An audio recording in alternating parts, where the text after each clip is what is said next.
Hello student. तो आओ बेटा, आज हम लोग फिजिकल केमिस्ट्री का एक बहुत ही आसान सा चैप्टर है केमिकल इक्विलिब्रियम। आज हम लोग उसका रिवीजन करेंगे, वन शॉट में पूरा केमिकल इक्विलिब्रियम खत्म करेंगे। ठीक है, बहुत आसान है और बहुत ही ज़्यादा इम्पॉर्टेंट। ठीक, तो चलो भाई स्टार्ट करते हैं हम लोग केमिकल इक्विलिब्रियम को। ठीक है, तो बेटा सबसे पहले हम लोग बात करते हैं कि भाई इक्विलिब्रियम स्टेट क्या है। बात समझना बेटा, सबसे पहले हम लोग बात करेंगे, ठीक है, कि इक्विलिब्रियम स्टेट, कि भाई इक्विलिब्रियम स्टेट है क्या। ठीक, एक छोटा सा एग्जांपल लेते हैं, बड़ा आसान है बेटा। इक्विलिब्रियम स्टेट देखो, जैसे यहाँ पर ये कंटेनर है, ठीक है, ये कंटेनर है, यहाँ पर आपने एक टैप लगा दिया, ठीक है, जिससे यहाँ वाटर बाहर आ रहा है। ठीक है, बात समझना। ठीक, अब मान लेते हैं यहाँ पर वाटर निकल रहा है, वो है बेटा 0.2 लीटर पर सेकेंड।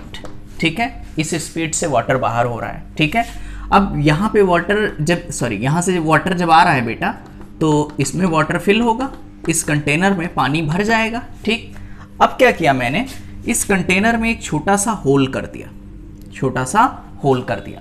अब होल करेंगे तो वाटर यहाँ से बाहर जाएगा।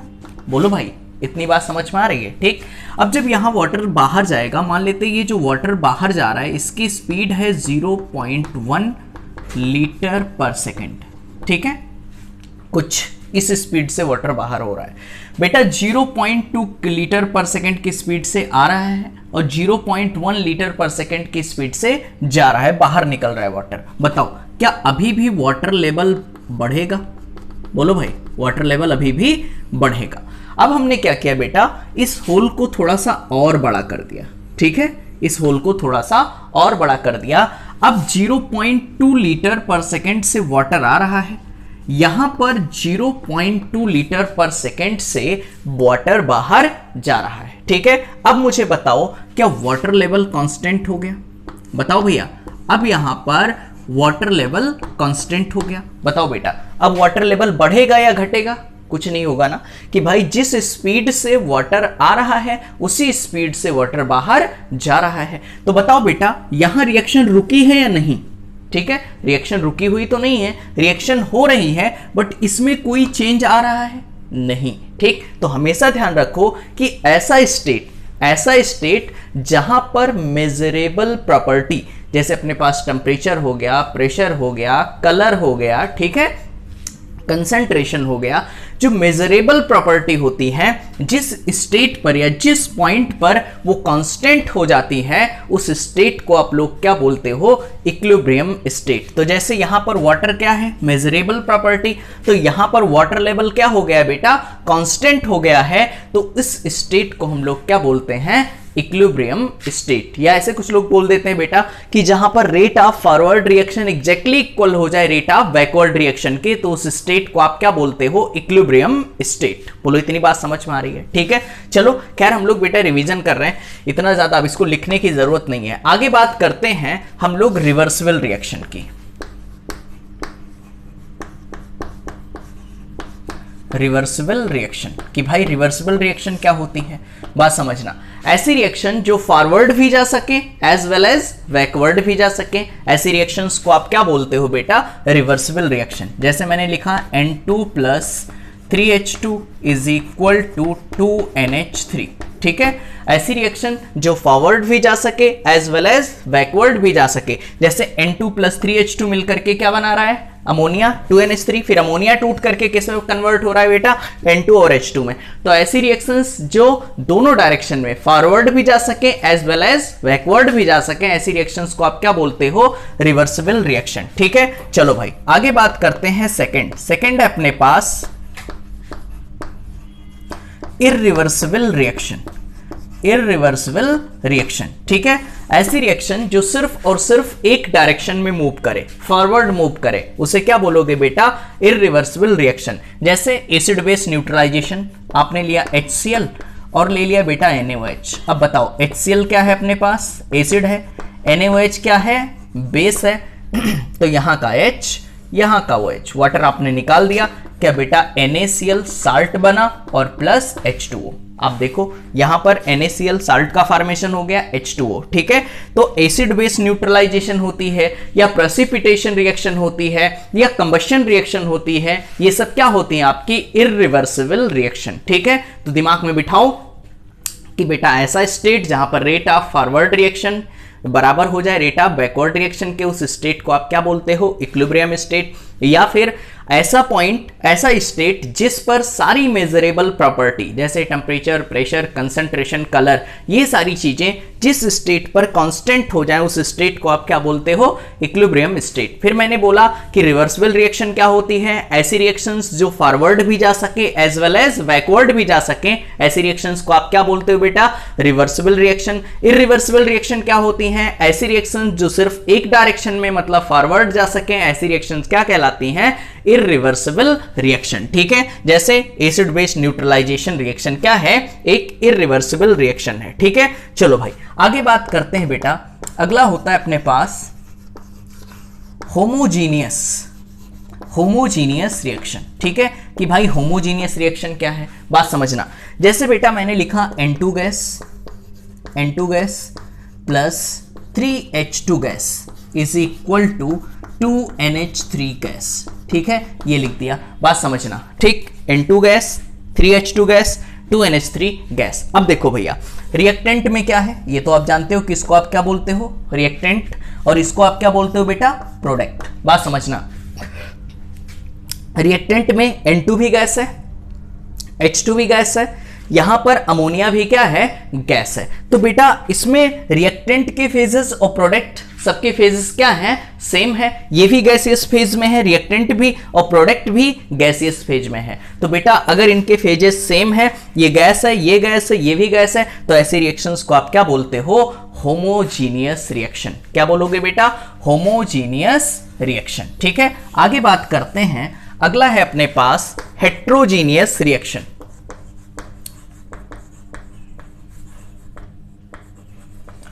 हेट्रोजीनियस रिएक्शन, बात समझना बेटा, अगर फेजेस सेम है, रिएक्टेंट के फेजेस, प्रोडक्ट के फेजेस, ये भी गैस गैस गैस, हर जगह गैस गैस है, तो इसे क्या बोलोगे, होमोजीनियस। जैसे मैं ये रिएक्शन दे रहा हूं, ठीक है, बात समझना बेटा, CaCO3 solid is equal to CaO solid plus CO2 gas. अब इसको आप खुद बताओ, ये होमोजीनियस है कि हेट्रोजीनियस। देखो बेटा, क्या यहां रिएक्टेंट में सॉलिड है, यहां पर प्रोडक्ट में भी क्या है, सॉलिड है, क्या साथ में मुझे गैस भी मिल रहा है, ठीक है। तो यहां पर देखो क्या इनके फेजेस अलग अलग हो गए, यहां सॉलिड है, फिर क्या हो गया, गैस। तो ऐसे रिएक्शंस को आप क्या बोलते हो, हेट्रोजीनियस रिएक्शन, ठीक है। भैया हम लोग रिवीजन कर रहे हैं इसलिए बहुत डिटेल में तो हम पढ़ा ही चुके हैं आपको, बस एक बार देखते जाओ बेटा, सुनते जाओ, सारी चीजें याद हो जाएंगी। तो होमोजीनियस जिनमें फेजेस सेम हो, हेट्रोजीनियस जिसमें फेजेस क्या हो, अलग अलग हो, ठीक है बेटा। जैसे सॉलिड है तो यहां क्या हो गया, गैस हो गया, तो अलग अलग हो गए, तो क्या हो, किसमें आएगा, हेट्रोजीनियस रिएक्शन। चलो भाई आगे बात करते हैं बेटा, लॉ ऑफ मास एक्शन की, लॉ ऑफ मास एक्शन। बात समझना कि लॉ ऑफ मास एक्शन क्या है। जैसे अपने पास कोई N1 मोल A है प्लस N2 मोल B है, इक्विलिब्रियम का साइन बेटा, N3 मोल C है plus N4 mole of D है, ठीक है। चलो भाई इसके लिए अगर आपको इक्विलिब्रियम स्टेट लिखना है, बहुत इंपॉर्टेंट है, ध्यान देना, इक्विलिब्रियम स्टेट लिखना है मतलब Kp और Kc की वैल्यू बतानी है, ठीक है। तो बात समझो, ये हो गया अपने पास रिएक्टेंट और ये क्या हो गया बेटा, अपने पास प्रोडक्ट। बात समझना, ये है अपने पास रिएक्टेंट, ये क्या है अपने पास प्रोडक्ट। अगर इसके लिए मुझे Kc लिखना है, बात समझना बेटा, Kc, तो Kc को कैसे लिखते हैं, कंसंट्रेशन के फॉर्म में, ठीक है, कंसंट्रेशन के फॉर्म में। तो Kc बराबर क्या होता है, या Kp बराबर प्रोडक्ट अपॉन रिएक्टेंट। तो प्रोडक्ट में क्या है, C, तो यहां लिखो, ऐसे लिखना, C का कंसंट्रेशन, और जो यहां आगे है N3 वो पावर में चला जाता है, N3 इंटू, यहां पे देखो बेटा कंसंट्रेशन प्रोडक्ट में क्या है, D, प्लस नहीं लगाना है, इंटू लगाना है, ध्यान रखना, ठीक है, प्लस नहीं लगाना है, इंटू लगाना है। तो C का कंसंट्रेशन के पावर N3 इंटू D के पावर क्या हो जाएगा, N4 अपॉन, फिर बेटा रिएक्टेंट पे आ जाओ, कंसंट्रेशन ऑफ A के power N1 into concentration of B के पावर N2। बोलो इतनी बात समझ में आ रही है, ठीक। C के पावर N3, D के पावर N4 अपॉन A के पावर N1 इंटू B के पावर N2, ठीक है, कोई दिक्कत तो नहीं है। आगे देखो, आगे देखो बेटा, अगर Kp मुझे लिखना है इस रिएक्शन के लिए तो प्रेशर के फॉर्म में लिखना पड़ेगा। तो क्या लिखोगे, प्रेशर, ऐसे P लिख लिया तो प्रेशर ऑफ C ऐसे लिख दिया, Pc के पावर N3।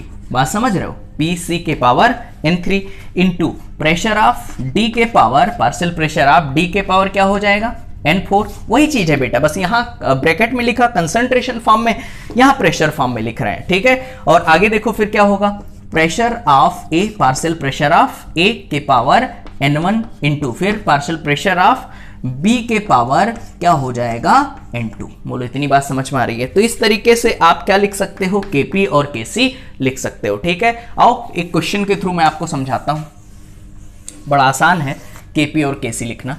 जैसे बेटा आपको लिखना है CaCO3 solid is equal to CaO solid plus CO2 gas, ठीक है।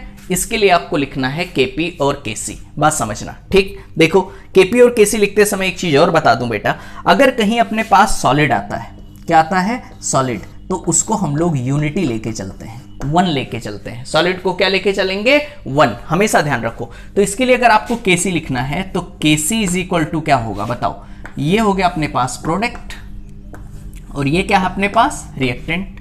तो Kc कैसे लिखोगे, Kc प्रोडक्ट अपॉन रिएक्टेंट। तो प्रोडक्ट में सबसे पहले क्या लिखोगे, CaO का कंसंट्रेशन इंटू CO2 का कंसंट्रेशन अपॉन फिर क्या होगा बेटा, कंसंट्रेशन ऑफ CaCO3, इसका कंसंट्रेशन आपने ले लिया, ठीक है। चलो भाई, अगर आपको Kp लिखना होता बेटा, तो Kp लिखना होता तो क्या करते, Kp is equal to pressure of CaO, यही तो करते, प्रेशर के टर्म में लिखते, pressure of CaO into pressure of CO2 upon product upon reactant, फिर क्या लिखोगे, प्रेशर ऑफ CaCO3, ठीक। अब बात समझो बेटा, क्या CaO सॉलिड है, देखो CaO सॉलिड है तो इसको क्या लेके चलोगे, यूनिटी 1 लेके चलोगे। CO2 क्या है, गैस है तो इसको ऐसे रहने दोगे। CaCO3 क्या ये भी सॉलिड है, तो CaCO3 सॉलिड है, इसको भी क्या ले लोगे, 1। तो ये दोनों चीजें जब 1 हो गई तो अपने पास Kc की वैल्यू इस रिएक्शन के लिए कितनी आ गई, कंसंट्रेशन ऑफ CO2, क्या ऐसे लिख सकते हो, ठीक है। आगे देखो भैया, यहां पे देखो बेटा, बताओ प्रेशर ऑफ CaO, बताओ क्या CaO सॉलिड है, यहां देखो CaO सॉलिड है तो इसको क्या लेके चलोगे, यूनिटी 1 लेके चलोगे। यहां पे कैल्शियम कार्बोनेट, ये भी क्या है बेटा, सॉलिड, इसको क्या लेके चलोगे, यूनिटी 1 लेके चलोगे। तो बताओ यहां पे Kp की वैल्यू कितनी आ गई, प्रेशर ऑफ CO2, क्या ये चीज आ गई बेटा, प्रेशर ऑफ CO2। तो इस तरीके से Kp और Kc आप डिफाइन कर सकते हो, क्लियर है ना, ठीक है। चलो भाई एक बार फिर से देखो बेटा, Kp और Kc हो गया। आगे जो आपके एग्जाम में क्वेश्चन आता है वो आता है रिलेशन बिटवीन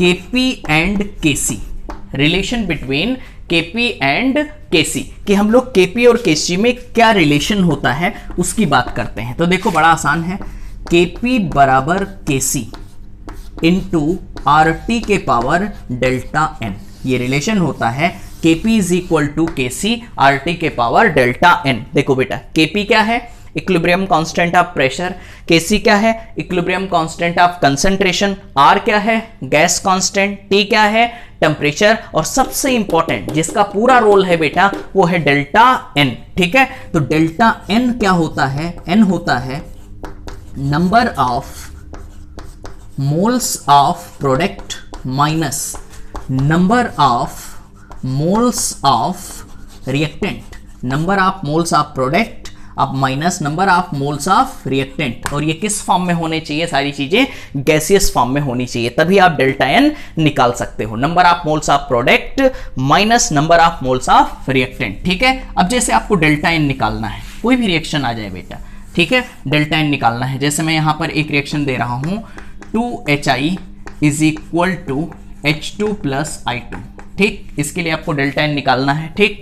एक क्वेश्चन मैंने दे दिया बेटा N2 plus 3H2 is equal to 2NH3, इसके लिए डेल्टा एन निकालना है, ठीक है। एक क्वेश्चन और दे दिया मैंने, जैसे CaCO3 solid is equal to CaO solid plus CO2 gas, ठीक है, ये दे दिया, बात समझना। ठीक, अब देखो भैया डेल्टा एन अगर इसके लिए निकालना है तो डेल्टा एन बराबर क्या होता है, आप खुद बताओ बेटा। Number of moles of product minus number of moles of reactant. तो बताओ भैया प्रोडक्ट में कितने मोल हैं, ये जो आगे होता है ये मत कैलकुलेट कर लेना बेटा। यहां देखो H2 के आगे कुछ नहीं है तो 1, I2 के आगे कुछ नहीं है तो 1, 1 एंड 1 2, तो यहां लिखोगे प्रोडक्ट में 2 माइनस रिएक्टेंट में कितने हैं 2, तो 2 माइनस 2 कितना हो गया बेटा 0। अब बताओ डेल्टा एन की वैल्यू अगर 0 है तो केपी और केसी में क्या रिलेशन आएगा, देखो भैया क्या लिखोगे, केपी बराबर केसी इंटू आर टी के पावर डेल्टा एन, ये रिलेशन होता है बेटा। तो केपी बराबर केसी आर टी के पावर डेल्टा एन, बात समझना। तो डेल्टा एन हो गया अपने पास 0, यहां रखोगे 0। अब बताओ आर टी के पावर 0, किसी संख्या के पास पावर 0 होता है तो उसकी वैल्यू कितनी होती है 1, और 1 हो जाएगा तो क्या यहां से आ जाएगा केपी बराबर केसी। तो ध्यान रखो अगर डेल्टा एन 0 है तो केपी बराबर क्या होगा, केसी होगा। ठीक है, अब इसकी बात करते हैं, इसके लिए डेल्टा एन निकालो बेटा। Number of moles of product कितने हैं 2, तो 2 माइनस रिएक्टेंट में कितने हैं 3 एंड 1 4, तो कितना आ जाएगा, क्या -2 आ जाएगा, बात समझना। यहां पर 2 है, number of moles of product कितने हैं 2 और रिएक्टेंट में 3 एंड 1 4, तो 2 माइनस 4 कितना आ गया -2। ठीक है, अब -2 आ गया। अब बात समझना बेटा, इसके लिए अगर केपी और केसी निकालना है तो केपी बराबर केसी आर टी के पावर -2, क्या ये रिलेशन आ जाएगा बेटा, बोलो इतनी बात समझ में आ रही है। ठीक है, अगर यहां केपी और केसी में रिलेशन पूछा जाए तो डेल्टा एन नेगेटिव है तो बताओ केपी इज लेस देन क्या हो जाएगा केसी, बोलो इतनी बात समझ में आ रही है, केपी इज लेस देन केसी। यहां की बात करें, देखो भैया इसके लिए डेल्टा एन निकालो बेटा। डेल्टा एन अगर इसके लिए निकालना है, ठीक है, तो यहां पे देखो सॉलिड ये तो लेना नहीं है, तो प्रोडक्ट माइनस रिएक्टेंट, प्रोडक्ट में एक CO2 है, देखो कुछ नहीं दिया है तो 1 माइनस, इधर कुछ नहीं है तो 0। ठीक, तो डेल्टा एन बराबर कितना हो जाएगा 1। तो बेटा अगर डेल्टा एन ग्रेटर देन 0 है तो यहां पर क्या हो जाएगा, केपी इज ग्रेटर देन केसी। और अगर रिलेशन की बात करें तो केपी बराबर केसी आर टी के पावर डेल्टा एन, और डेल्टा एन की जगह पे 1 रख दोगे। ठीक है, तो फर्स्ट मैंने बोला रिवर्सिबल रिएक्शन जो दोनों डायरेक्शन में हो जाए, फॉरवर्ड और बैकवर्ड। इरिवर्सिबल रिएक्शन जो एक ही डायरेक्शन में मूव करे। होमोजीनियस में जिसमें सबके स्टेट सेम हो बेटा, सबके फेजेस सेम हो। ठीक है, जैसे गैस गैस गैस ये इस तरीके से हो। अगर हेट्रोजीनियस की बात करें तो जिसमें गैस के साथ साथ सॉलिड लिक्विड कुछ भी, मतलब उनके फेजेस अगर चेंज हो गए तो वो किस में आएंगे बेटा, हेट्रोजीनियस रिएक्शन में। ठीक है, होमोजीनियस हेट्रोजीनियस हो गया। अगला लॉ ऑफ मास एक्शन, अगर आपको केपी और केसी निकालना है तो क्या करोगे, प्रोडक्ट अपॉन रिएक्टेंट, और हमेशा ध्यान रखो सॉलिड है तो उसे कितना लेके चलोगे, यूनिटी। उसके बाद फिर मैंने बताया रिलेशन बिटवीन केपी एंड केसी, साथ में बोलो केपी बराबर केसी आर टी के पावर डेल्टा एन, बोलो एक बार फिर से, केपी बराबर केसी आर टी के पावर डेल्टा एन। ठीक है, ये रिलेशन होता है। डेल्टा एन कैसे निकालते हो, हाँ बिल्कुल सही, number of moles of product minus number of moles of reactant, number of moles of product minus number of moles of reactant. अगर डेल्टा एन बराबर 0 है तो केपी बराबर केसी, अगर डेल्टा एन ग्रेटर देन 0 है तो केपी इज ग्रेटर देन केसी, अगर delta N less than 0 है तो केपी इज लेस देन केसी। बोलो इतनी बात समझ में आ रही है। ठीक है, कॉपी करो इसको, आगे बढ़ते हैं। चलो भैया आगे बढ़ते हैं। अगला पूछा जा सकता है आपसे यूनिट। ठीक है, यूनिट पूछा जा सकता है बेटा, कोई रिएक्शन दी रहेगी और उसमें केपी और केसी की यूनिट पूछी जा सकती है।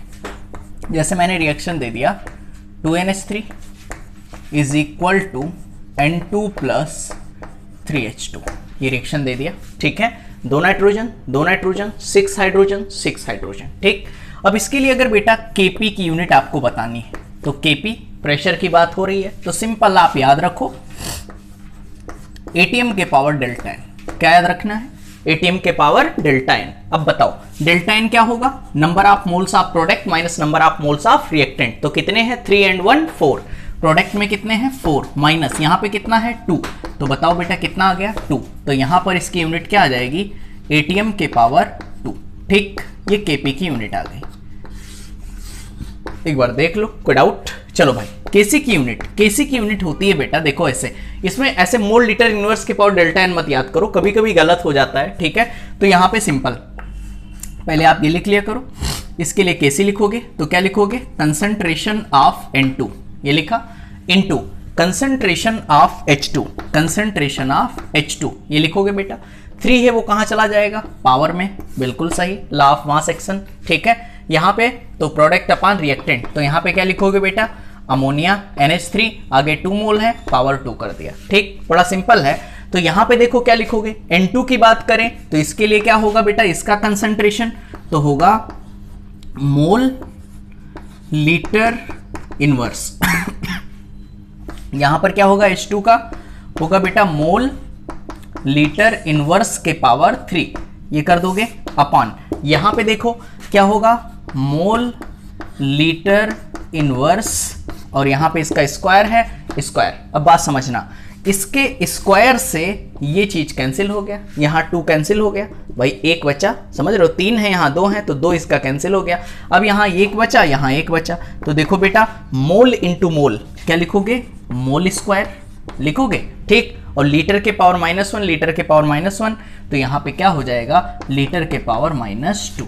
ठीक है, ये चीज आप जानते हो ना। ठीक है, बेस अगर सेम होते हैं तो पावर जुड़ जाता है, 1 and 1 तो क्या हो गया 2, यहाँ पे -1 तो क्या हो गया -2। ठीक, तो इस तरीके से आप क्या निकाल सकते हो बेटा, इसकी यूनिट केपी और केसी की यूनिट निकाल सकते हो। चलो भाई आगे, super trick, important rule for question. ठीक, बड़ा इंपॉर्टेंट रूल है बेटा क्वेश्चन करने के लिए। ठीक, जैसे अपने पास पहला रूल जो है, मान लेते हैं कोई रिएक्शन है A to B और इसका इक्विलिब्रियम कांस्टेंट कितना है, K1। इसको ध्यान से समझना, कोई रिएक्शन है A to B, equilibrium constant है K1, इस रिएक्शन को उल्टा कर दो, B to A कर दो, तो ये हो जाता है 1/K1। पहला रूल ये। ठीक, रिएक्शन को उल्टा करोगे तो वैल्यू 1/K1 हो जाएगी। दूसरी चीज सॉरी, आगे देखो, अगर कोई रिएक्शन A to B है, इक्विलिब्रियम कांस्टेंट K1 है, अगर कोई रिएक्शन A to B है, इक्विलिब्रियम कांस्टेंट K1 है, इसमें किसी चीज से मल्टीप्लाई करा रहे हो, गुणा करा रहे हो, जैसे 2 से, तो 2A is equal to 2B, तो बेटा ये हो जाएगा K1 का स्क्वायर। जितने से आप मल्टीप्लाई करा रहे हो वो कहां भेज दोगे, उसके पावर में भेज दोगे। ठीक है, जैसे अगर हाफ से मल्टीप्लाई करा दिया तो 1/2A is equal to 1/2B। यहां पे ध्यान देना, इस रिएक्शन में अगर आपने 1/2 से गुणा करा दिया तो यहां क्या हो जाएगा बेटा, K1 के पावर 1/2, क्या हो जाएगा,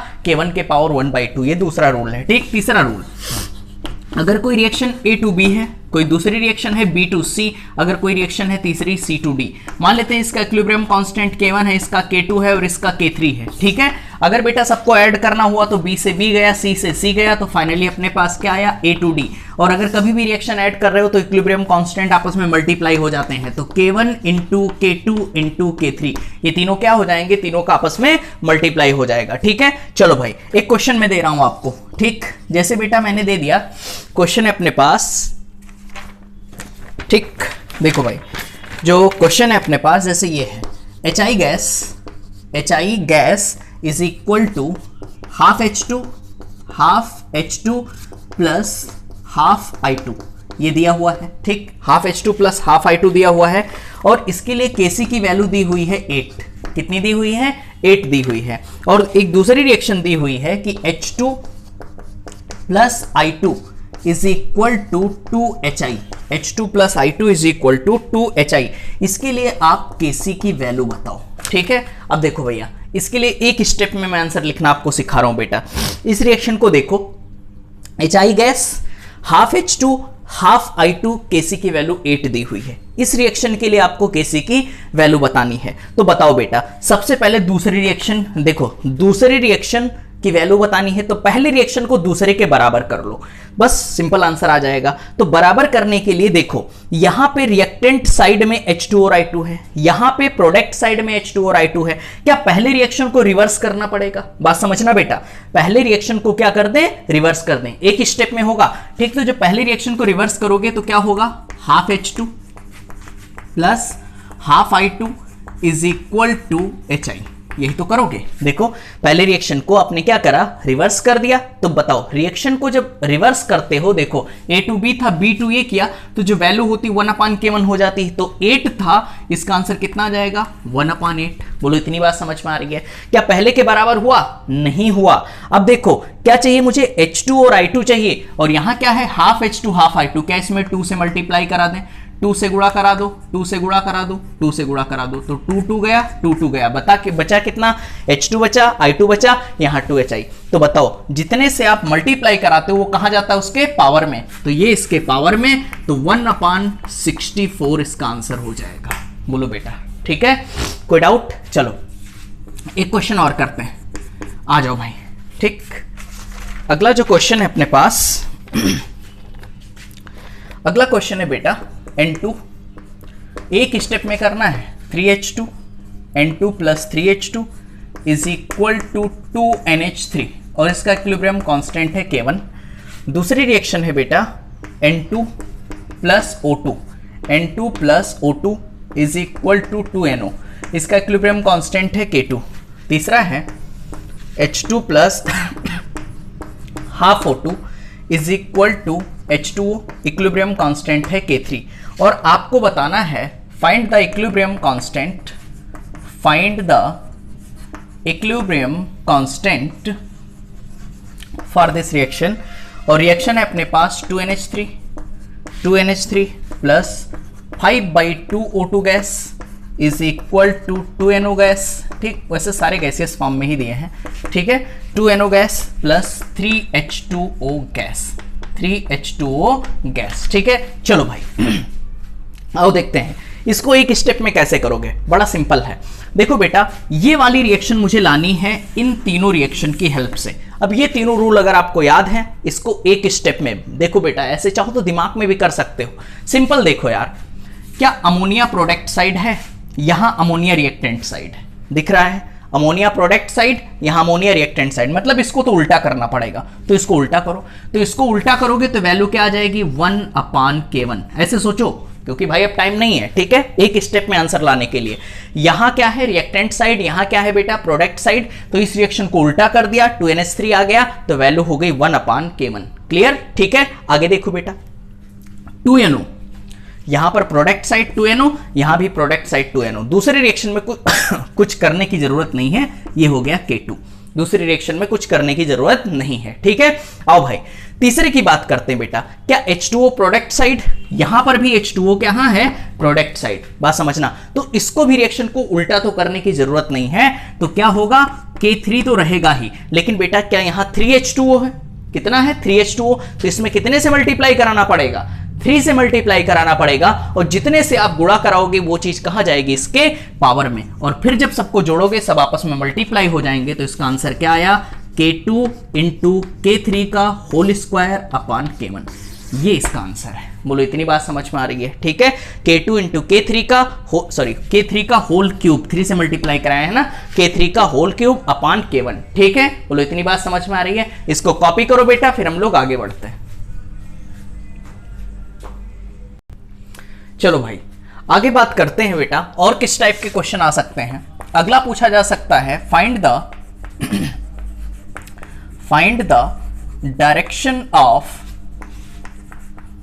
द डायरेक्शन ऑफ रिएक्शन, ठीक है, कि किसी भी रिएक्शन की डायरेक्शन आप कैसे पता करोगे, बात समझना। जैसे अपने पास कोई रिएक्शन है A plus B is equal to C plus D, ठीक, या ऐसे कर लेते हैं N1 mole A, N2 mole B, N3 mole C और N4 मोल ऑफ D, ये दिया हुआ है। इसके लिए K इक्विलिब्रियम की वैल्यू हमेशा गिवन होगी, ध्यान रखना बेटा, इसके लिए K इक्विलिब्रियम की वैल्यू क्या होगी, गिवन होगी। जैसे वो 10, 20, 50, 100, 1000 कुछ भी हो सकता है, यहाँ पे K इक्विलिब्रियम की वैल्यू क्या होगी, गिवन होगी। अब इसके लिए बेटा आप Q इक्विलिब्रियम निकालो, क्या निकालना है, Q इक्विलिब्रियम। तो सिंपल क्या करोगे, प्रोडक्ट अपॉन रिएक्टेंट। भाई K इक्विलिब्रियम की वैल्यू दी होगी, और बेटा इसके लिए A B C D का कुछ कंसेंट्रेशन दिया होगा, तो दिया होगा तो क्या करोगे, C का कंसेंट्रेशन के पावर N3 इंटू D का कंसेंट्रेशन पावर N4 अपॉन यहां पर A के कंसेंट्रेशन के पावर N1 इंटू B का कंसेंट्रेशन के पावर N2, ऐसे कर सकते हो। A B C D की वैल्यू रख दोगे, यहां पर Q इक्विलिब्रियम की कुछ ना कुछ वैल्यू आ जाएगी, बात समझ रहे हो, ठीक। अब बताओ कि मान लेते हैं कि 50 था, ठीक है, 50 था, ठीक। अब बात समझना बेटा, इसको आपने निकाला तो ये 50 से ज्यादा आ सकता है, 50 से कम आ सकता है, या 50 के बराबर आ सकता है, 3 पॉसिबिलिटी है। तो हो सकता है जो ये गिवन वैल्यू है K इक्विलिब्रियम, ठीक है, ये ग्रेटर देन हो जाए किससे बेटा, क्यू इक्विलिब्रियम से। ऐसा भी हो सकता है कि ये 50 था, ये कितना आ जाए, 20 आ जाए, 30 आ जाए, मतलब 50 से कम आ जाए, जो गिवन वैल्यू है वो ज़्यादा रहे, ऐसा हो सकता है। या ऐसा हो सकता है कि जो के इक्विलिब्रियम है बेटा, ये 50 था तो ये 100 आ गया, तो ये कम हो सकता है किससे, क्यू इक्विलिब्रियम से। या फिर बेटा ऐसा हो सकता है कि जो के इक्विलिब्रियम है वो बराबर हो सकता है किससे, क्यू इक्विलिब्रियम से। ठीक, कुछ नहीं करना है, जो ये साइन है यहाँ लगाओ, जो ये साइन है वो यहां लगाओ, जो ये साइन है वो यहां लगाओ। ठीक, बताओ रिएक्शन किधर चली गई, फॉरवर्ड, वेरी गुड। ठीक है, फॉरवर्ड। रिएक्शन किधर चली गई, बैकवर्ड। ठीक है, रिएक्शन किधर चली गई, दोनों तरफ लगा लो, equilibrium, system is in equilibrium. ठीक है, एक रिएक्शन करके मैं दिखा दे रहा हूं। N2 plus 3H2 is equal to 2NH3। मान लेते हैं कि इसके लिए के इक्विलिब्रियम की वैल्यू कितनी है, 15। कितनी है, 15 है। और N2 का कंसंट्रेशन मान लेते हैं कुछ 1 है, इसका 2 है, इसका 3 है। ठीक, तो बेटा क्यू इक्विलिब्रियम निकालो। तो क्यू इक्विलिब्रियम बराबर क्या होगा, इसका कंसंट्रेशन, अमोनिया का कंसंट्रेशन कितना है, 3, और ये जो है वो कहाँ जाएगा, पावर में, अपॉन इसका कंसंट्रेशन H2 का कितना है, 2, और ये 3 कहाँ, पावर में, इनटू इसका कंसंट्रेशन 1, यहाँ आगे कुछ नहीं है, तो यहाँ देखो 3 का स्क्वायर कितना हो बेटा, 9, यहाँ पे देखो 2 का क्यूब, 2 2 जा 4 2 जा 8, याद है ना, 2 दूनी 4 दूनी 8। ठीक, अब बताओ बेटा यहाँ पे कितना आ जाएगा, 8 से 9 को डिवाइड करोगे 1 पॉइंट कुछ आएगा। अब 1 पॉइंट ज्यादा है या 15 ज्यादा है, बताओ, क्या 15 ज्यादा है, तो यहाँ लिखो के इक्विलिब्रियम और यहाँ लिखो क्यू इक्विलिब्रियम, ये ज्यादा है, इसकी तरफ मुंह खोल दो, इसको ऐसे बनाओ, रिएक्शन किधर चली गई, फॉरवर्ड। क्लियर, ठीक है। तो इस तरीके से आप किसी भी रिएक्शन की डायरेक्शन को बता सकते हो कि वो रिएक्शन फॉरवर्ड मूव करेगी या फिर बैकवर्ड। ठीक है, चलो भाई आगे बात करते हैं बेटा। अगला है relation between temperature and equilibrium constant. ठीक है, टेम्परेचर और इक्विलिब्रियम कांस्टेंट में क्या रिलेशन है, देखो भाई बड़ा आसान है। मान लेते हैं कि T1 टेम्परेचर पर इक्विलिब्रियम कांस्टेंट कितना है, K1, और T2 टेम्परेचर पर इक्विलिब्रियम कांस्टेंट है K2। ठीक है, तो क्या लिख सकते हो, log of K2 upon K1 is equal to delta H of reaction upon 2.303 R into 1 upon T1 minus 1 upon T2। ये रिलेशन होता है, ध्यान रखना बेटा, एक बार फिर से दिमाग में बिठाओ। ठीक है, कि अगर T1 टेम्परेचर पर इक्विलिब्रियम कांस्टेंट K1 है, T2 टेम्परेचर पर इक्विलिब्रियम कांस्टेंट K2 है, तो log of K2 upon K1 is equal to delta H of reaction upon 2.303 R 1 upon T1 minus 1 upon T2। ठीक है, ये रिलेशन होता है। देखो क्वेश्चन आ सकता है, देखो केस फर्स्ट, अगर कह दिया जाए रिएक्शन इज एक्सोथर्मिक, अगर रिएक्शन कैसी है, एक्सोथर्मिक, तो बेटा यहां से हीट निकल रही होगी, एग्जिट हो रही होगी, समझ पा रहे हो। ठीक है, एक्सोथर्मिक, तो डेल्टा H कैसा होगा यहाँ पर, नेगेटिव, डेल्टा H एक्सोथर्मिक में कैसा होगा, नेगेटिव। तो बेटा आप खुद बताओ, जब डेल्टा H नेगेटिव है तो यहाँ रिलेशन क्या आएगा, log of K2 upon K1 बराबर, ये वैल्यू नेगेटिव है तो नेगेटिव और ये पॉजिटिव, पूरा नेगेटिव से मल्टीप्लाई करोगे पूरी वैल्यू कैसी आ जाएगी, नेगेटिव बताओ जो होता है वो log K2 अपॉन K1 बराबर, 0 से बड़ा या 0 से छोटा, हाँ बिल्कुल सही, 0 से छोटा, तो लेस देन 0 कर दिया।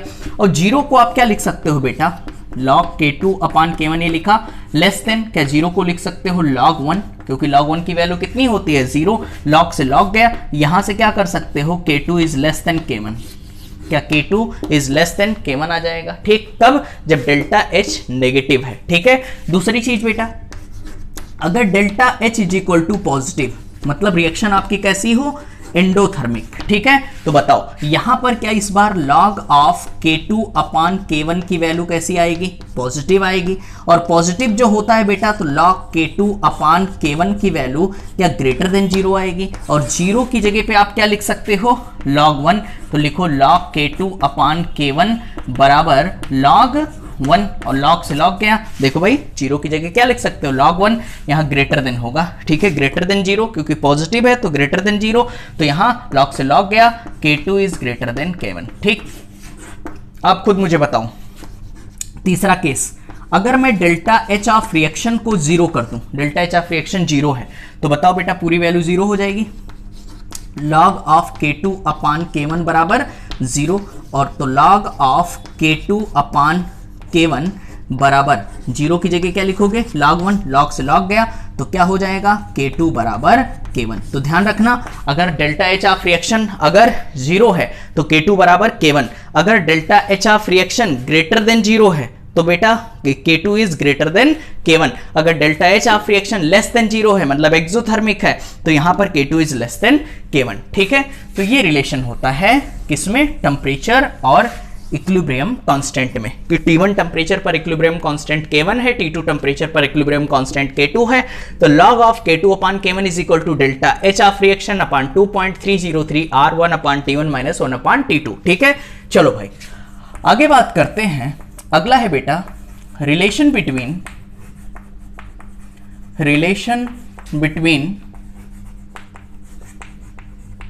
डिग्री ऑफ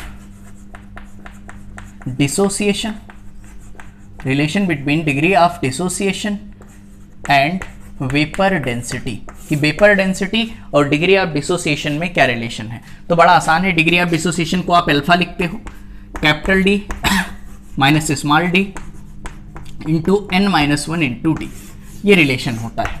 ठीक है, capital D minus small D upon n minus 1 into D. ठीक, ये साथ में लिख लो बेटा, ये कैपिटल डी जो है ये है वेपर डेंसिटी बिफोर डिसोसिएशन। ठीक है, वेपर डेंसिटी बिफोर डिसोसिएशन लिख लिया। ये है बेटा small D vapour density after dissociation, vapour density after dissociation, और n क्या है, n है number of moles of product obtained by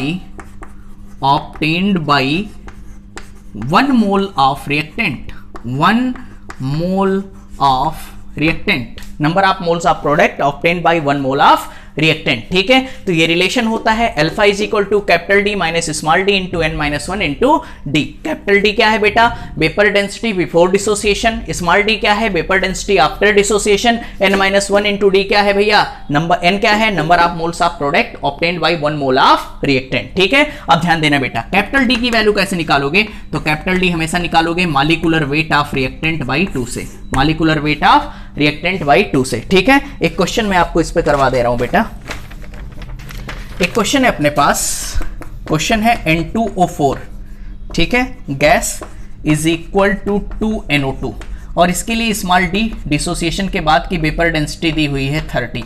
ठीक है, आपको अल्फा की वैल्यू बतानी है, डिग्री ऑफ डिसोसिएशन बताना है। ठीक है, आप बता सकते हो, बिल्कुल बता सकते हो। देखो भाई, यहाँ वेपर डेंसिटी बिफोर डिसोसिएशन दिया हुआ है, सॉरी आफ्टर डिसोसिएशन दिया हुआ है, और कैपिटल डी की वैल्यू निकालनी है। कैपिटल डी कैसे निकालते हो, मॉलिक्यूलर वेट ऑफ रिएक्टेंट से, तो कैपिटल डी कैसे निकालोगे, मॉलिक्यूलर वेट ऑफ रिएक्टेंट, तो नाइट्रोजन का कितना होता है, मॉलिक्यूलर मास 14 होता है, 14 दूना 28, 28 आ जाएगा। ठीक है, ऑक्सीजन का 16, 16 चौके 64, 64, बोलो बेटा इतना आ जाएगा। ठीक है, आगे देखो मॉलिक्यूलर वेट बाई 2 कितना आएगा, ये 6, ये 96 बाई 2 कितना आएगा बेटा, 2,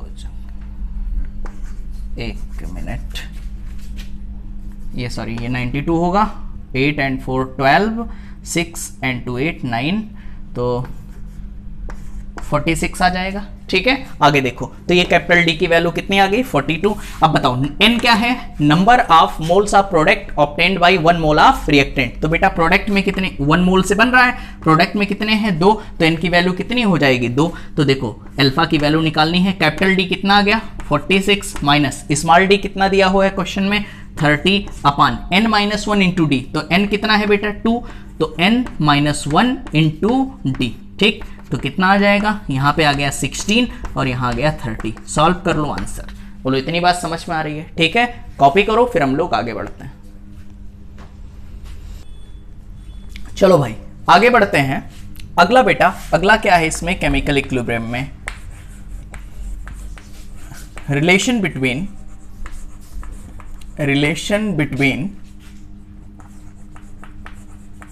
गिब्स फ्री एनर्जी एंड के इक्विलिब्रियम। ठीक है, गिब्स फ्री एनर्जी एंड के इक्विलिब्रियम। ठीक है, बात समझना बेटा, इसमें रिलेशन होता है, गिब्स फ्री एनर्जी को हम लोग डेल्टा जी से लिखते हैं, तो delta G is equal to delta G naught plus delta G is equal to delta G naught plus R T L N Q. ठीक है, ये रिलेशन होता है गिब्स फ्री एनर्जी और के इक्विलिब्रियम में। बेटा यहाँ एल एन क्यू लिख दिया है या क्यू इक्विलिब्रियम, या ऐसे कर लो यहाँ पर के इक्विलिब्रियम की जगह, कोई कंफ्यूजन नहीं होना चाहिए। ठीक है, क्यू इक्विलिब्रियम। ठीक है, चलो भाई अब बात करते हैं, अगर मैं कह दूं कि इफ डेल्टा जी बराबर जीरो, अगर गिब्स फ्री एनर्जी जीरो हो जाए, तो अगर ये जीरो है तो यहाँ से डेल्टा जी नॉट की वैल्यू ये इधर जाएगा, तो minus R T L N Q होगा। बोलो बेटा, ठीक। Delta G naught is equal to L N को अगर लॉग में कन्वर्ट करना है कि आगे हम लोग 2.303 से मल्टीप्लाई करा देते हैं। ठीक है, और ये लॉग क्यू में कन्वर्ट हो गया। बोलो बेटा, delta G naught is equal to minus 2.303 R T L N Q. बोलो इतनी बात समझ में आ रही है, कोई डाउट तो नहीं है। ठीक, अगर बेटा यहाँ से एल एन क्यू की वैल्यू निकालना चाहो तो वही फिर 3 केसेस बनेंगे, आप कर सकते हो। डेल्टा गिब्स फ्री एनर्जी जैसे एक मैं करके दिखा दे रहा हूँ, अगर delta G naught is equal to zero हो जाए, अगर ये जीरो हो गया तो यहाँ से एल एन क्यू की वैल्यू निकाल, सॉरी लॉग क्यू की वैल्यू निकालो, तो लॉग क्यू ये हो गया जीरो अपान पूरी वैल्यू रखोगे जो भी माइनस 2.303 आर टी, तो ये पूरी वैल्यू क्या हो जाएगी जीरो, तो लॉग क्यू बराबर टोटल आ गया जीरो, और फिर जीरो को आप क्या लिख सकते हो बेटा, लॉग 1, और यहां से लॉग लॉग हटा सकते हो, तो क्यू बराबर कितना आ गया 1 कर सकते हो। ठीक है, यहां पे ध्यान देना बेटा, ऐसे अगर Gibbs free energy greater than zero है तो क्यू की वैल्यू कितनी आ जाएगी, ग्रेटर देन, मैं करके दिखा दे रहा हूं। ठीक है, अगर डेल्टा जी नॉट क्या है, ग्रेटर देन 1। ठीक, चलो भैया देखो, डेल्टा जी नॉट अगर ग्रेटर देन जीरो हो गया बेटा, तो जीरो ग्रेटर देन जीरो मतलब ये वैल्यू कैसी आ जाएगी, पॉजिटिव, तो ये पॉजिटिव आ जाएगी, और अपान नेगेटिव तो पूरी वैल्यू कैसी होगी, नेगेटिव। तो यहां पर लॉग क्यू की वैल्यू क्या आ जाएगी बेटा, लेस देन जीरो, नेगेटिव, और जीरो की जगह क्या लिखोगे, लॉग 1, तो log Q less than log 1। ठीक है, ये गया, तो यहाँ क्यू इज लेस देन 1। बोलो समझ रहे हो। ठीक, और एक सबसे इंपॉर्टेंट चीज और मैं आपको यहाँ पे बता दूं बेटा, नहीं तो आपको बाद में कोई बुक देखो तो आपको थोड़ा सा कंफ्यूजन हो। जैसे अगर आपने यहाँ पर delta G naught, sorry delta G is equal to अगर जीरो करा, तो minus R T L N Q वहां पे हो सकता है ये लिखा रहता है बेटा के इक्विलिब्रियम, तो आपको कंफ्यूजन नहीं होना चाहिए। यहां पे भी क्या हो जाएगा अपने पास, के इक्विलिब्रियम। ठीक है, अब यहां पर ये जो वैल्यू मैंने क्यू के फॉर्म में निकाली है यहाँ पे, तो के इक्विलिब्रियम हो सकता है, यहां पे क्या हो सकता है, के इक्विलिब्रियम। समझ पा रहे हो कि भाई के इक्विलिब्रियम की वैल्यू यहां पे क्या आ जाएगी, के इक्विलिब्रियम की वैल्यू कितनी आ जाएगी बेटा, लेस देन 1। ठीक है, चलो अगर बेटा यही चीज मैं लेस देन पे निकालूंगा तो ग्रेटर देन 1 आ जाएगी के इक्विलिब्रियम की वैल्यू। समझ पा रहे हो, कोई डाउट तो नहीं है। ठीक है, अगला चलो, ये तो बड़ा इंपॉर्टेंट है भाई,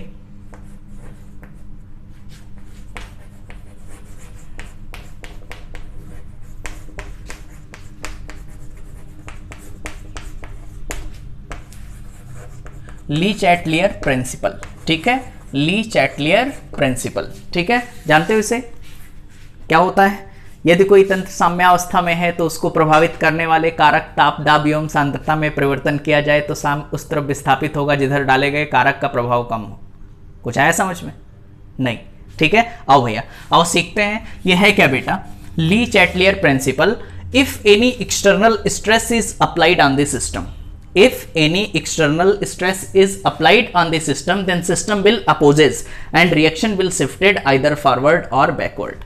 अगर हमारा कोई सिस्टम इक्विलिब्रियम में है ऐसे समझना। ठीक है, अगर हम उस पर कोई एक्सटर्नल फोर्स अप्लाई करते हैं, कोई एक्सटर्नल फोर्स अप्लाई करते हैं, जैसे ये बोर्ड है बेटा, इस पर मैं अपना एक्सटर्नल फोर्स, बाहरी फोर्स लगा रहा हूं। ठीक है, तो सिस्टम ये है, तो ये क्या करेगा, इसका अपोज करेगा। हम इधर फोर्स लगा रहे हैं तो इसका फोर्स अपोजिट डायरेक्शन में होगा। समझ पा रहे हो? ठीक, अगर हमारा फोर्स हाई होगा तो रिएक्शन आगे की तरफ चले जाएगी, और हमारा फोर्स लो होगा, इसका हाई होगा तो रिएक्शन पीछे की तरफ चले जाएगी। तो यही चीज है, इफ एनी एक्सटर्नल स्ट्रेस या force is applied on the system, अगर कोई बाहरी फोर्स, कोई एक्सटर्नल स्ट्रेस किसी सिस्टम पर अप्लाई करते हो तो सिस्टम उसका क्या करता है, अपोज करता है, और reaction will shifted either forward और बैकवर्ड। ठीक है, अगर कोई बाहरी फोर्स किसी रिएक्शन पर आप अप्लाई करते हो तो रिएक्शन हमारी शिफ्ट होती है या तो फॉरवर्ड या फिर बैकवर्ड। ठीक है, इसके इफेक्ट्स इंपॉर्टेंट है। तो पहला इफेक्ट से बेटा, इफेक्ट ऑफ टेम्परेचर,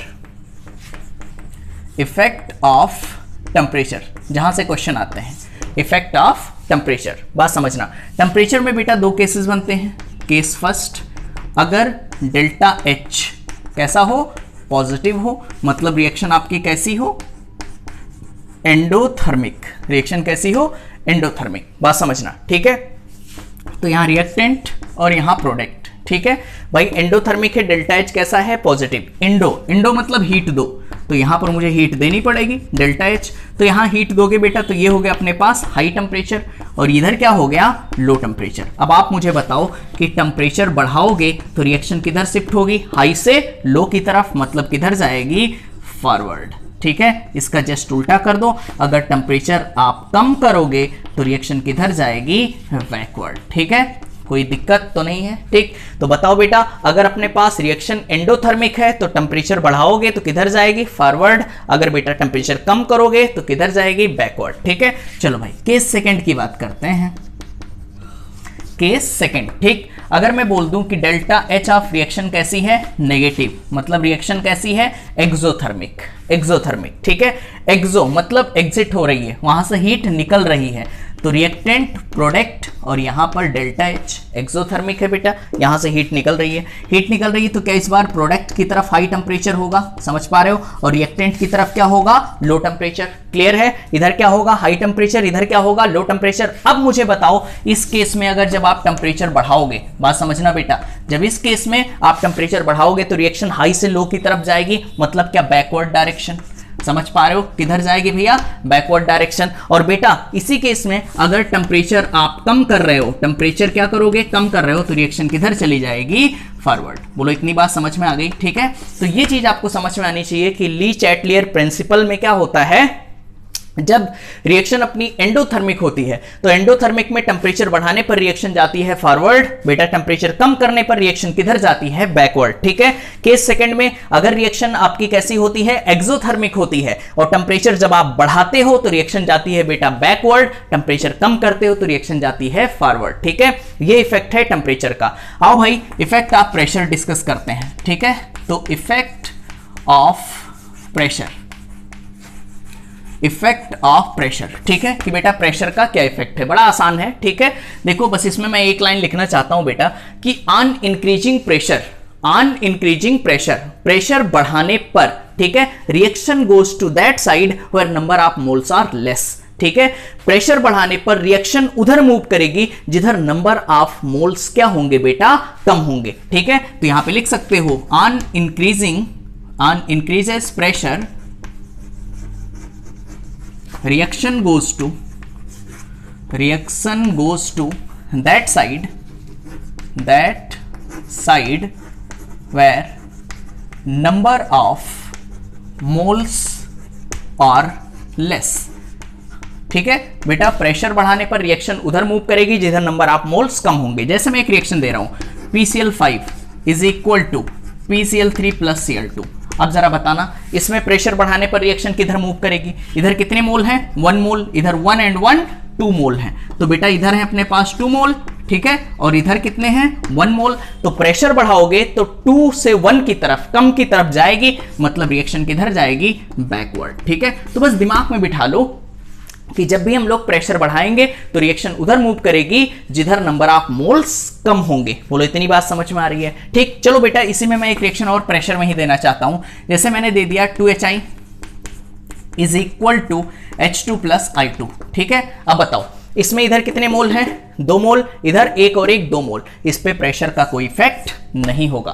बोलो इतनी बात समझ में आ रही है। ठीक है, कि भाई प्रेशर बढ़ाने पर रिएक्शन उधर मूव करेगी जिधर नंबर ऑफ मोल्स कम होंगे। अगर बेटा दोनों तरफ नंबर ऑफ मोल्स क्या है भैया, सेम है, तो उस पर प्रेशर का कोई इफेक्ट नहीं लगेगा। ठीक है, चलो भाई आगे बात करते हैं। इफेक्ट ऑफ टेम्परेचर हो गया, इफेक्ट ऑफ प्रेशर हो गया, आगे बात करते हैं। अगला है बेटा effect of concentration, effect of concentration. जैसे अपने पास यहां पे रिएक्टेंट है और यहां पर प्रोडक्ट है। बात समझना बेटा, अगर आप रिएक्टेंट का कंसंट्रेशन बढ़ा रहे हो, इसका अगर कंसंट्रेशन बढ़ा रहे हो, रिएक्टेंट का आपने अगर कंसंट्रेशन बढ़ा दिया तो रिएक्शन मूव कर जाएगी किधर, प्रोडक्ट की तरफ। बोलो इतनी बात समझ में आ रही है। या ऐसा कर दो, प्रोडक्ट का कंसंट्रेशन कम कर दो, प्रोडक्ट का कंसंट्रेशन कम कर दो तब भी रिएक्शन किधर मूव कर जाएगी, फॉरवर्ड। बोलो इतनी बात समझ में आ रही है, ठीक। या ऐसा कर दो बेटा, रिएक्टेंट का कंसंट्रेशन कम कर दो तो रिएक्शन किधर आ जाएगी, बैकवर्ड। या प्रोडक्ट का कंसंट्रेशन बढ़ा दो तब भी रिएक्शन किधर आ जाएगी, बैकवर्ड। एक बार दिमाग में फिर से बिठा लो, रिएक्टेंट का जब कंसंट्रेशन बढ़ाओगे तो इधर बढ़ाओगे तो कम की तरफ जाएगी, मतलब फॉरवर्ड, ठीक है। या प्रोडक्ट का आपने कम कर दिया तो कम करोगे बेटा तब भी कम की तरफ जाएगी, तब भी फॉरवर्ड, ठीक। या ऐसा करो, अब प्रोडक्ट का कंसंट्रेशन बढ़ाओ, जब प्रोडक्ट का कंसंट्रेशन बढ़ाओगे तो फिर कम की तरफ जाएगी तो रिएक्टेंट की तरफ जाएगी, मतलब बैकवर्ड। या रिएक्टेंट का कम कर दो तब भी प्रोडक्ट से किधर जाएगी, रिएक्टेंट की तरफ। बोलो इतनी बात समझ में आ रही है, ठीक है।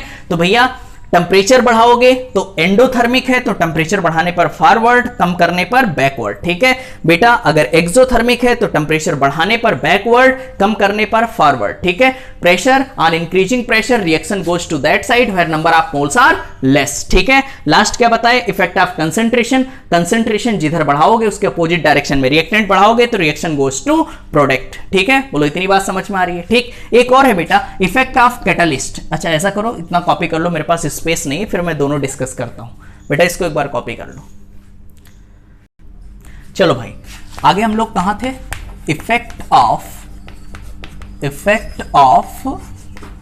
कैटलिस्ट, ठीक है बेटा। इक्विलिब्रियम पर कैटलिस्ट का क्या इफेक्ट होगा, ठीक भाई। इक्विलिब्रियम में कैटलिस्ट का कोई इफेक्ट नहीं होगा, वो इक्विलिब्रियम को इफेक्ट नहीं कर पाता है बेटा, वो सिर्फ और सिर्फ रिएक्शन के रेट को बढ़ा देता है, बस इतना समझो। पॉजिटिव कैटलिस्ट आपने डाला तो रिएक्शन की स्पीड बढ़ जाएगी, अगर बेटा आपने नेगेटिव कैटलिस्ट डाला तो रिएक्शन की स्पीड कम हो जाएगी, लेकिन इक्विलिब्रियम को डिस्टर्ब नहीं कर पाता, ठीक है। अगला है addition of inert gas, addition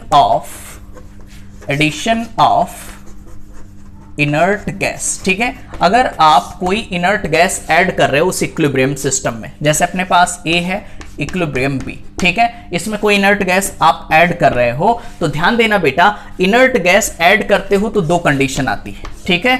एक आता है at constant volume, at constant volume, ठीक है। और अगला है बेटा at constant pressure, at constant pressure, ठीक। तो भैया जब आप इक्विलिब्रियम में क्या करते हो, कोई इनर्ट गैस ऐड करते हो तो कांस्टेंट वॉल्यूम पर कोई चेंज नहीं आता है, कांस्टेंट वॉल्यूम में बेटा कोई चेंज नहीं आएगा, ठीक है। चलो भाई कांस्टेंट वॉल्यूम पर, लेकिन कांस्टेंट प्रेशर की बात करें, कांस्टेंट प्रेशर पर रिएक्शन उधर शिफ्ट हो जाती है जिधर नंबर ऑफ मोल्स ज्यादा होते हैं। बोलो इतनी बात समझ में आ रही है, ठीक है। Reaction will shifted that side where number of moles are high, ठीक है। बोलो इतनी बात समझ में आ रही है, ठीक। चलो भाई टेम्परेचर का इफेक्ट पढ़ा हम लोगों ने, प्रेशर का पढ़ा बेटा, कैटलिस्ट का पढ़ा, कंसंट्रेशन का पढ़ा। और अगर हम लोग इनर्ट गैसेस ऐड करते हैं तो लास्ट टाइम फिर से बोल दे रहा हूं, कांस्टेंट वॉल्यूम पर रिएक्शन में कोई चेंज नहीं आएगा, लेकिन कांस्टेंट प्रेशर पर रिएक्शन उधर शिफ्ट होगी जिधर नंबर ऑफ मोल्स हाई होंगे, ज्यादा होंगे, ठीक है। अब देखो बेटा, जैसे कभी कभी अपने एग्जाम में क्वेश्चन आता है, जैसे कोई रिएक्शन दिया रहेगा और उसके लिए आपको केपी और केसी निकालना रहेगा, ठीक है। कोई रिएक्शन दिया है, जैसे मान लेते हैं अपने पास रिएक्शन है 2HI is equal to H2 gas plus I2 gas, ठीक है। इसके लिए आपको मोल मेथड से केपी और केसी निकालना है, मोल मेथड से। तो मोल मेथड से कैसे निकालोगे, मान लेते हैं ये A है, तब ये कितना होगा 0 0, मान लेते हैं ये A है तब 0 और 0, ठीक है। शुरुआत में कब, T इज इक्वल टू 0 पर, मतलब बेटा जब रिएक्शन स्टार्ट नहीं है तो पूरा रिएक्टेंट है तो प्रोडक्ट कितना है 0 0। अब देखो जब ये 2 मोल टूटता है तो 1 मोल ये बनता है, 1 मोल ये बनता है, 2 मोल टूटता है तो 1 मोल ये बनता है, 1 मोल ये बनता है, बात समझना बेटा। तो अगर यहां से A माइनस एक्स, मान लेते हैं x टूटा तो दो टूटता है तो 1 बनता है, 1 बनता है, तो x टूटा तो कितना बनेगा x/2, और ये कितना बनेगा बेटा x/2, ये बनेगा x/2 और ये कितना बनेगा x/2। बोलो इतनी बात समझ में आ रही है, ठीक बेटा। ये तो हुआ, यहाँ पे ध्यान रखना ये मोल आ गए, लेकिन हमेशा हम लोग कंसंट्रेशन में डील करते हैं, जब हम लोग केसी निकालते हैं तो वॉल्यूम से डिवाइड कर दो, तो A minus x upon v, यहाँ पे x अपॉन v से डिवाइड करोगे 2b, यहाँ पे बेटा x अपॉन 2b, v से आपको क्या करना होगा, डिवाइड करना होगा। बोलो इतनी बात समझ में आ रही है। ये कौन सा मेथड है बेटा, मोल मेथड। क्या बोलोगे इसको, मोल मेथड, ठीक है। अब देखो भैया, इसके लिए अगर आपको केसी निकालना है तो केसी कैसे निकालोगे बेटा, प्रोडक्ट में क्या है, प्रोडक्ट का कंसंट्रेशन x/2b इंटू प्रोडक्ट का कंसंट्रेशन क्या करोगे x/2b अपान, यहां पे देखो बेटा रिएक्टेंट का कंसंट्रेशन क्या है a-x/v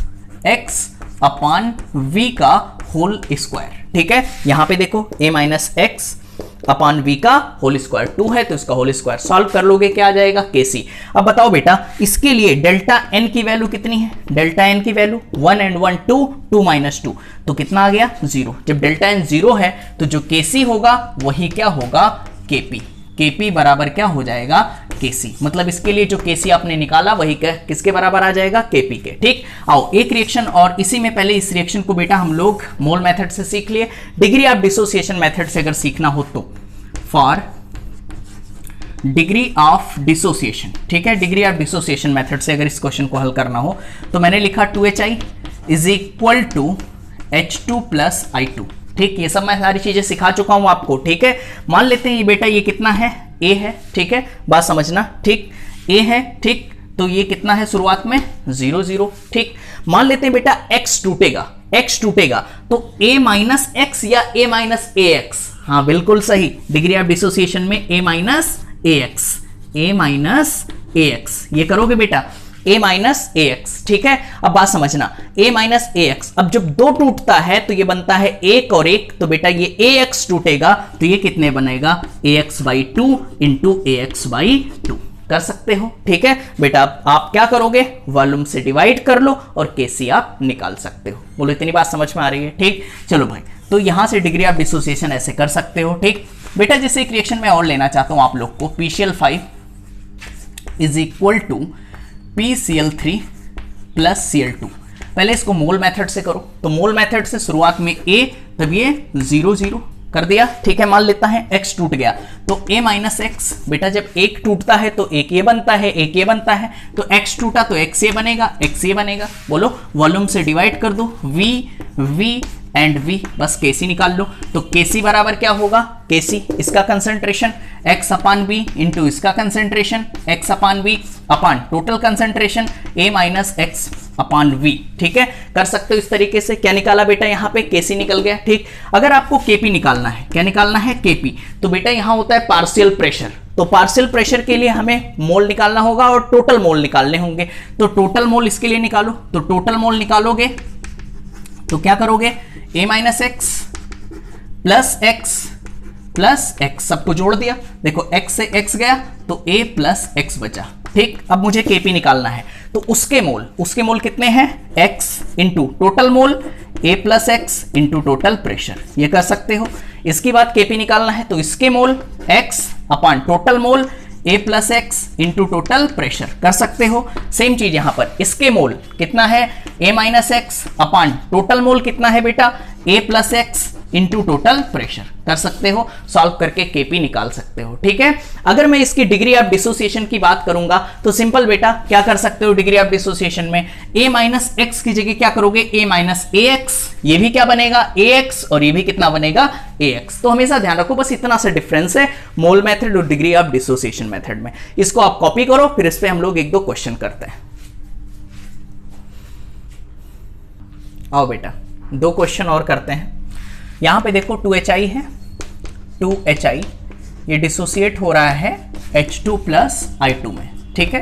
कहा गया 50% डिसोसिएटेड, बड़ा आसान है, एक लाइन में करोगे। मान लेते ये 100 था तभी कितना 0 0, ठीक है। अब बात समझना बेटा, ये 2 मोल है, 2 मोल टूटता है तो 1 मोल बनता है, 1 मोल बनता है। तो 100 था, कितना टूट गया 50, तो 100 - 50, इतनी बात आप समझ रहे हो या नहीं, ठीक है भाई। 100 था, देखो 50% टूट गया तो 100 - 50।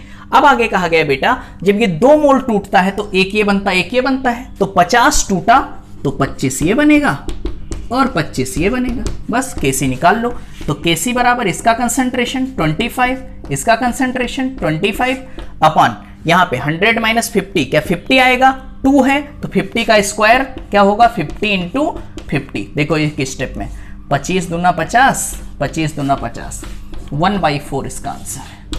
क्लियर, एक स्टेप में कर सकते हो। ठीक, आओ देखो इसकी बात करें। यहां पे कहा गया था value of delta H for this reaction, ये रिएक्शन है X2 gas plus 4Y2 gas, ठीक, इज इक्वल टू 2XY4, ठीक, इज लेस देन 0। इसके लिए जो डेल्टा एच की वैल्यू है कितनी है बेटा, डेल्टा एच की वैल्यू कैसी है, लेस देन 0, मतलब नेगेटिव, 0 से कम है तो नेगेटिव है, और नेगेटिव है तो क्या एक्सोथर्मिक, और एक्सोथर्मिक में हीट यहां पर एग्जिट हो रही होगी, हीट निकल रही होगी। बोलो इतनी बात समझ में आ रही है। एक्सोथर्मिक है तो बेटा इधर हीट निकल रही है तो इधर क्या हो गया, हाई टेम्परेचर, इधर क्या हो गया, लो टेम्परेचर। एक स्टेप में करना है। अब कहा गया है फॉर्मेशन ऑफ XY4, XY4। अब बताओ इधर हाई टेम्परेचर है तो जब टेम्परेचर बढ़ाओगे तो हाई से लो की तरफ जाएगा, मतलब बैकवर्ड जाएगा, और बेटा जब टेम्परेचर कम करोगे तो कहां जाएगा, फॉरवर्ड, और फॉरवर्ड जाएगा तभी तो XY4 ज्यादा बनेगा। तो यहां पर क्या हमें टेम्परेचर कम करना पड़ेगा, बोलो इतनी बात समझ में आ रही है। यहां पे टेम्परेचर क्या करना पड़ेगा, कम करना पड़ेगा, और XY4 फेवर्ड, मतलब XY4 ज्यादा बनना चाहिए तो रिएक्शन किधर जानी चाहिए, फॉरवर्ड। तो फॉरवर्ड के लिए टेम्परेचर करना पड़ा बेटा यहां पे कम, क्योंकि टेम्परेचर बढ़ाते तो हाई से लो की तरफ बैकवर्ड जाता। प्रेशर की बात करें तो यहां पर प्रेशर क्या करना पड़ेगा बेटा, यहां कितने मोल हैं, 1 and 4, 4 and 1 5 मोल है, यहां 2 है, तो ज्यादा से कम की तरफ जाता है तो प्रेशर बढ़ाना पड़ेगा। ठीक, तो टेम्परेचर कम करो, प्रेशर बढ़ाओ, रिएक्शन किधर चली जाएगी, फॉरवर्ड। बोलो इतनी बात समझ में आ रही है। ठीक है, तो बेटा वन शॉट में मैंने पूरा केमिकल इक्विलिब्रियम आपको समझा दिया। ठीक है, तो आप लगातार मेहनत करते रहो, खूब मेहनत करो बेटा, खूब अच्छे से इसे रिवाइज करो। ठीक है, फिर मिलते हैं अगले लेक्चर में एक नए चैप्टर के साथ। Thank you so much.